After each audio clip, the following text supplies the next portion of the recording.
భారతదేశ చరిత్రలో ధైర్యమంటే శివాజీ, తెలివి అంటే శివాజీ, స్వరాజ్యమంటే శివాజీ, శత్రువుల మధ్య జన్మించి పరమోక్కాల మధ్య పెరిగి సామ్రాజ్యాలను సవాలు చేసిన మహావీరుడు అతడే ఛత్రపతి శివాజీ మహారాజు. 66వ సంవత్సరం శివనేరికోట జీజాబాయి ఒడిలో జన్మించిన చిన్న శివాజీ. ఆమె కథలతో పెరిగాడు. జీజాబాయి, ధర్మం కోసం పోరాడాలి బిడ్డా. చిన్న శివాజీ, అమ్మా, నేను నా రాజ్యం సాధిస్తా. ఆ మాటతో ఒక స్వరాజ్య స్వప్నం మొదలైంది.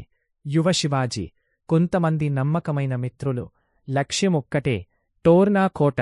రాత్రి చీకట్లో గోడలు ఎక్కుతూ నిశ్శబ్దంగా ముందుకు కదిలారు. శివాజీ, ఇది మన స్వరాజ్యానికి మొదటి అడుగు. కొద్దిసేపట్లో కోటపై ఎగిరింది శివాజీ జెండా.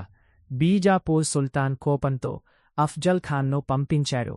అఫ్జల్ ఖాన్, శివాజీ వచ్చి తలవంచాలి. శివాజీ చిరునవ్వు నవ్వాడు. అతను మాయతో వస్తున్నాడు. మనం తెలివితో గెలుద్దాం. ప్రతాపగఢ అడవి. ఇద్దరూ కలుసుకున్నారు. అఫ్జల్ ఖాన్ అకస్మాత్తుగా దాడి చేశారు. కాని శివాజీ సిద్ధంగా ఉన్నాడు. వాఘ్నక్తో ప్రతిదాడి. అఫ్జల్ ఖాన్ కూలిపోయాడు. ఔరంగజేబు కోపంతో పెద్ద సైన్యాన్ని పంపించాడు. పుణే. రాత్రి శివాజీ రహస్యంగా లాల్ మహల్లోకి ప్రవేశించాడు. శివాజీ, దాడి వేగంగా చేయాలి. ఒక్కసారిగా దాడి. షాయిస్తా ఖాన్ గాయపడ్డాడు. మొఘల్ సైన్యం భయంతో పారిపోయింది. ఔరంగజేబు శివాజీని ఆగ్రాకు పిలిచాడు.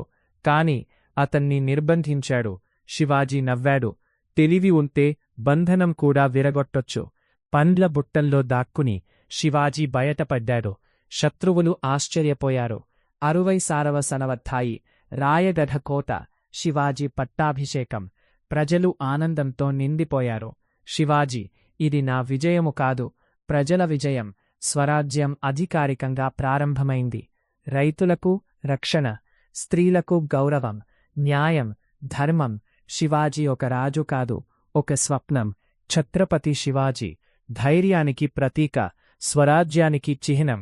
చరిత్రలో చిరస్థాయిగా నిలిచిన మహానాయకుడు. భారతదేశ చరిత్రలో ధైర్యమంటే శివాజీ, తెలివి అంటే శివాజీ, స్వరాజ్యమంటే శివాజీ, శత్రువుల మధ్య జన్మించి పరమోక్కాల మధ్య పెరిగి సామ్రాజ్యాలను సవాలు చేసిన మహావీరుడు